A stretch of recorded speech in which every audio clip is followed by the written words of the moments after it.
Bonjour, je vous présente une nouvelle thématique sur EBP Pay 2015. Nous avons vu trois thématiques pour l'instant sur toute la mise en place de votre dossier de paye, le paramétrage de votre plan de paye en fonction de votre convention collective. Nous avons vu également une thématique sur toute la saisie des absences, congés payés, maladies, et ensuite tout ce qui découle une fois que vous avez saisi des absences maladie par rapport à l'attestation maladie.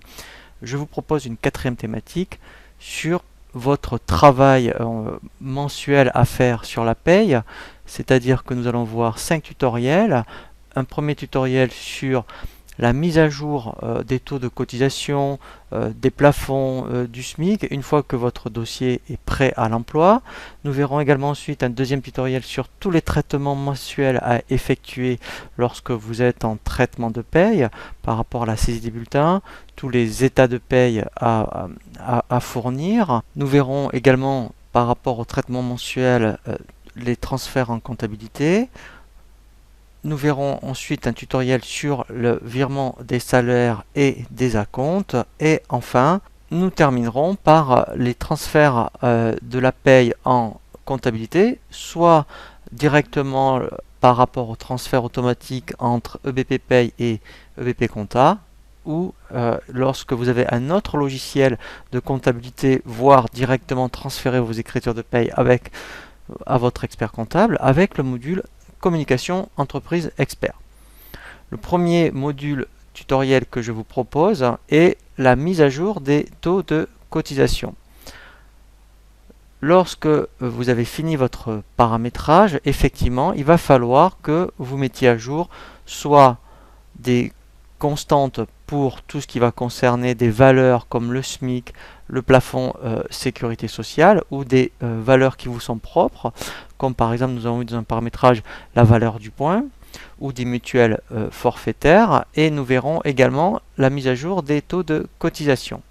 Pour cela, il faut aller dans le module paramètres de paye, et ici, donc vous avez dans l'Open Guide destiné aux paramètres de paye, soit la mise à jour des variables, la mise à jour des constantes, ou par rapport aux rubriques. Alors, on va faire d'abord au niveau des constantes.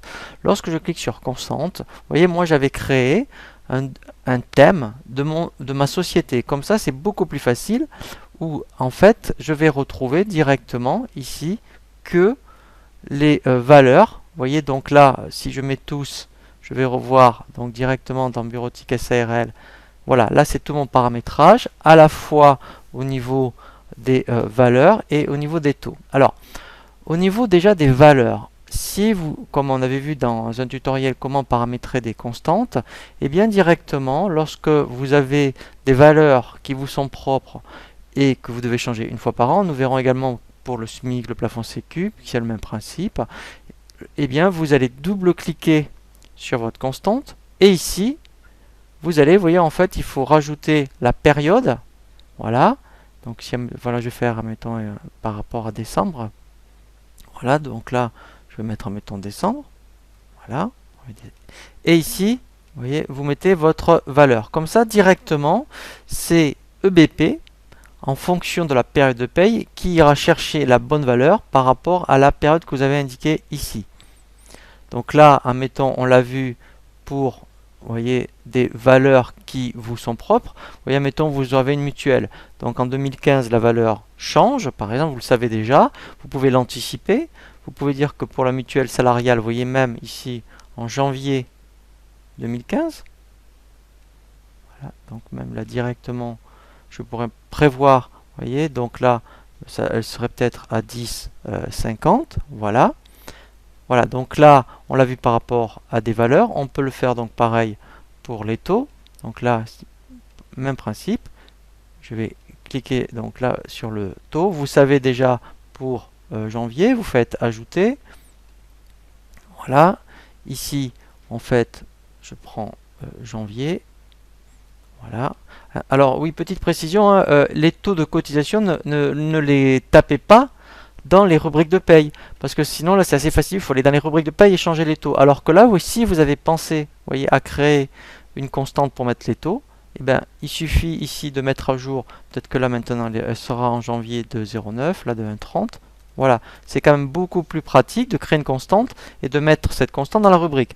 Donc ça, hein, je vous invite à consulter le tutoriel sur le paramétrage des rubriques et des constantes. Voilà, donc là, dès que j'ai mis à jour ce taux-là, je n'ai pas besoin d'aller dans les rubriques de paye. Donc ça, c'était pour les constantes qui vous sont propres. Pour le plafond sécu et le SMIC, voilà, ici directement, vous voyez, donc là on est vraiment par contre dans les constantes de BP, et bien en fait il suffirait directement ici de faire ajouter, de rajouter la période et de changer la valeur du SMIC.